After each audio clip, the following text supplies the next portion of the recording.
What is up, you guys? This is Nacho here, and welcome back to another Call of Duty World War II video. Now in today's video, I got something super special for you guys, and I think it's going to be helping tons of you guys work your way up the competitive ladder or the ranked ladder in Call of Duty World War II. As you guys can tell from the title of this video, this is probably going to be the easiest way to get to master rank in Call of Duty World War II, which at the time of making this video is the highest skill rating in the ranked playlist. In order to achieve this rating, you need to have at least a 3000 or more SR or skill rating. So before I get into the video, I actually just want to let you guys know where I stand in competitive. So right now, I was actually lucky enough to get placed really high in Season 1. Unfortunately, the gameplay you guys are going to be watching is just random public lobby 6v6 gameplays. I didn't really record any of my ranked matches, but I was able to place pretty high, and I figured there's tons and tons of little tips and tricks that I know from the back of my mind that maybe not so many lower tier people know,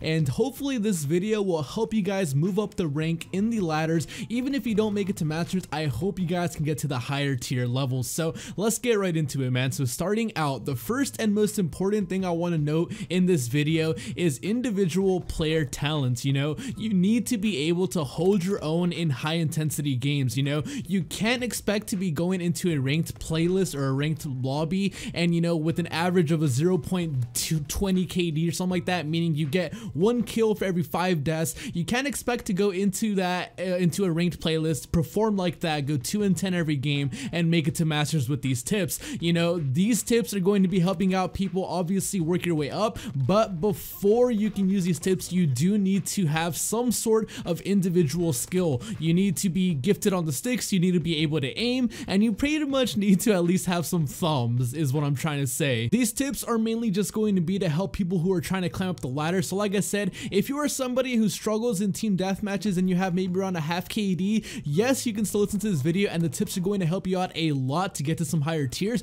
but just know you probably won't be able to make it all the way to masters if you are only having a 0.5 KD, 0.75 KD. Most people in higher tiers are going to be able to trade at least 1 kill for every single death. Now, first and foremost, let's take a look at what equipment most people are going to be using. Most people, if not all people at the higher tiers, meaning at least diamond and masters, I would say have headsets, whether it be Astro A40s, whether it's the Astro TRs, Turtle Beaches, Tridents, etc. You can name any headset on the market. Most people are using some sort of headphones, and that gives you a huge advantage in Call of Duty. If you are just playing from your TV speakers, you are at a huge disadvantage, especially when it comes to search and destroy. In this game mode, the footsteps are insanely loud, and like I said, if you are just listening from your TV speakers, like how the game normally sounds, you are missing out. Trust me, even if you have some Apple headphones laying around, whether you have some cheap headphones, maybe $5, $10 headphones, you can plug those into your PS4 controller, plug those into your Xbox controller, and you'll get game sound straight from your controller. That is always a better option than just listening to the stereo sound coming from your TV. The reason for it being is even if you just have some little cheap stereo speakers plugged into, or stereo headphones plugged into your controller, at least you will get some sort of directional hints and you'll start to hear enemies coming. Trust me, for those of you guys who don't play with headsets, plug some sort of headphones into your controller or your TV and you will immediately start to notice a difference. Second thing, which also falls under the equipment category, is 90+% of people, I can say that pretty honestly, have SCUF controllers, if not Xbox One Elite controllers in the higher tiers. For those of you that aren't familiar with what these controllers do, they pretty much give you paddles on the back of your controller wherever your battery pack would normally be, and what these paddles do is they are able to be mapped to buttons on the front of your controller. So for example, we know that you normally have to push the A button to jump, maybe the B button to crouch, the X button to reload. Well, the problem is in Call of Duty,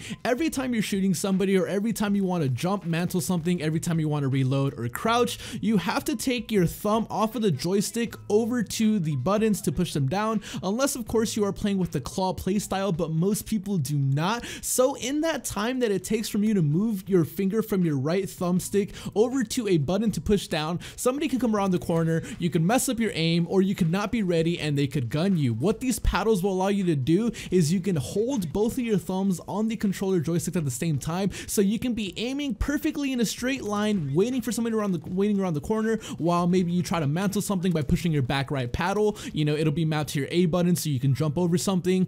Me personally, my back left paddle is my reload button, so you know I can hit my left paddle without having to let go of my right aiming thumbstick, and I can reload my character or reload my gun in game. That's something that's going to be super critical at higher tiers, guys. Maybe not so much if you're in bronze or silver or maybe even gold, but trust me guys, once you get to, I believe it's either platinum or diamond, I don't know what the second one is called, once you get past those tiers, guys, and you head up to masters, most if not everybody is going to have some sort of special controller, whether it be a Scuff, whether it be an Xbox One Elite controller, or whether it be a Battle Beaver. Now, while I'm not saying you won't be able to make it to masters without some sort of expensive headset or some sort of expensive controller, just know that your journey to there is going to be a lot more difficult. Sound is such an important thing to Call of Duty, which is why I say if you guys have even some like Apple earpods laying around, it's definitely better to plug that into your controller for sound rather than just listening to your TV stereo speakers.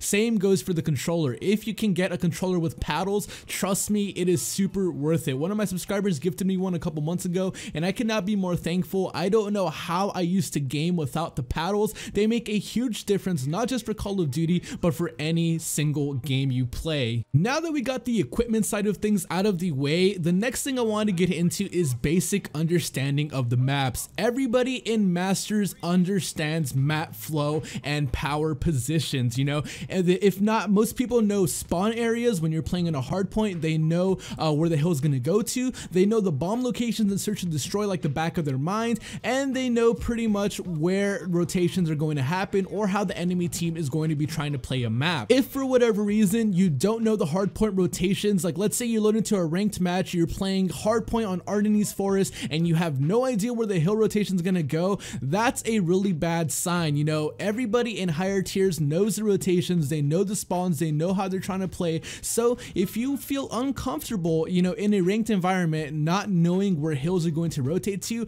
or you don't even know where the bomb sites are on certain maps in Search and Destroy, you definitely want to go into public matches, 6v6s, and play hardpoint, play Search and Destroy, play Capture the Flag. You know, you might not like the game modes all that much, but trust me, the more and more you play the maps and the more repetitive it is, the more you learn about them, and it's going to help you out so much in competitive when you know where the rotations are going, when you know what the enemy's trying to do, and you have a game plan. Nothing is worse than playing a Search and Destroy where half of your team members in ranked don't even know where the bomb sites are or have never played a Search and Destroy match ever in their life. I've been there before. When I was doing my placement matches, I played with people who seemed like they had never played Search and Destroy ever in their life, and trust me, it can be extremely frustrating. Please don't be one of those people. So if you don't have a basic understanding of maps, make sure you just go into 6v6 and learn rotations, learn bomb spots, learn cheeky little spots. The next thing I want to touch bases on is weapon / class choice, or I guess division choice to be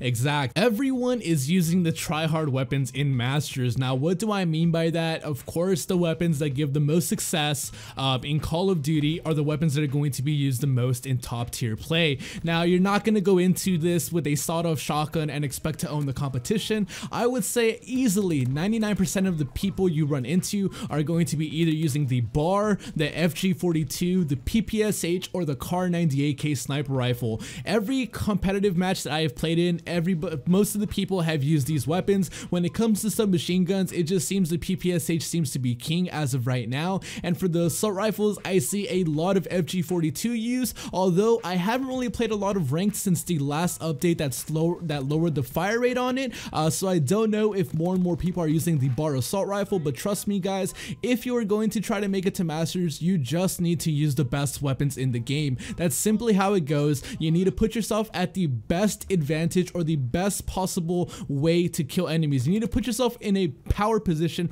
or put yourself in a good spot for success. You know, you obviously have a way better chance of getting a lot of kills on a hard point using a PPSH or a BAR, as opposed to where if you were running around with a light machine gun or even like a sawed-off shotgun. Like I said, those guns are definitely, you know, usable in certain situations, but when it comes down to it, in high tier player or in high tier play, you want something that's going to be practical and efficient. You want something that's not going to slow you down too much like a light machine gun. You don't want something that's not going to work at long range like a shotgun. So, you know, a lot of people only use assault rifles or SMGs, and like I said, when it comes to sniping, people tend to go for the Kar 98K because it has the biggest one-shot sniper range kill in the entire game. So be on the lookout for that, because there are a lot of times to search and destroy where in high tier play, people know spawn snipes and you can get picked off pretty fast. Now that we got a lot of the basics out of the way, I wanted to take the end of this video to just kind of go over the 3 game modes that you play in ranked and how to play them. So first and foremost, Hardpoint. The most important thing with Hardpoint is you need to understand the rotations on every single map. So if you don't know where one hill is going to spawn next, that is a very bad sign. People in Masters, people in high tier know the map rotations from the back, like the back of their hand. So what does this mean for you in high tier play? You're going to start to realize that a lot of people are smart and they are willing to give up like the last 20 seconds of a hard point. So let's say your team is holding a hard point, right? You hold it for the first 30 seconds it spawns on the map, but then the enemy team gets a really good nade, they get a double kill, and then the other 2 teammates just die off in gunfights. Well, what a lot of high tier players do is they will then give up the rest of that hill time, because obviously you're going to spawn out, and what they will do is they will try to set up for the next hill. So that is why hardpoint knowledge is so important. You're going to want to control spawns in hardpoint for hills. You know, you always want to try to have these spawns that are going to be closer to the hill, so that way even if your team gets wiped out, you can have somebody who's trying to anchor, which was, you know, going to be my next point in hardpoint, is the anchor. You know, anchoring is super important. If you guys don't know what an anchor is, it's pretty much somebody who controls spawns. So what this person does, normally they'll have an assault rifle or something of the sort that can kind of give you a mid-range game, because you're not really going to be engaging people up close. This person is not really set to set up in the hard point, or they're not the person who's going to be sitting in the hard point to get time. What this person usually does is they try to pick a corner or an area of the map really far back but still close to the hard point, to the point where if your teammates die, your teammates will spawn right next to you and they can just run into the hard point within 10 seconds of spawning and not have to run across the map just to try to engage the enemy and potentially lose another gunfight. You'll start to realize that a lot of people in high tiers and hardpoint understand what anchoring is and understand what spawn controlling is. You might realize that maybe somebody is not fighting you mid-map in like the last 10 seconds that you're holding the hardpoint. Well, the reason they're not fighting you is because they've most of the time decided to give up the hill so they can have the advantage on the next rotation. So while you're getting the last 10 to 15 seconds while on the hill, the enemy team is setting up for the next 40 seconds of the first hill rotation. So that's something you definitely need to keep in mind when you're playing hardpoint. You want to know